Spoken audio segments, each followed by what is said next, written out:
Okay, so this is the back of the Dodge Ram bezel here, and this is the aftermarket piece here that we put in.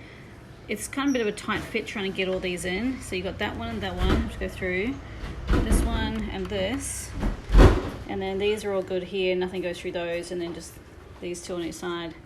Problem is this part here had some glue from where we epoxied that, so we had to kind of drill that out a little bit, that hole, make it big enough for the plastic thing to go through.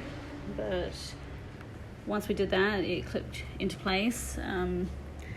Might need a couple of people to do this, because while you're trying to get some of these in, you have to kind of add a bit of pressure, but not too much so you don't break these. So it clicked on pretty good.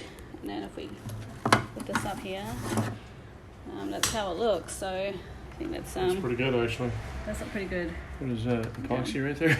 Okay, well, there's a little bit of epoxy there, guys. Okay, we can... That's better than having... Oh, there's a little bit of epoxy there too. Okay, I guess we'll have to get rid of that. Yeah.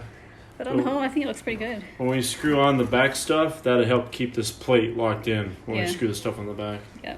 So definitely worth getting it. It's only aftermarket, but for $20, it was pretty good.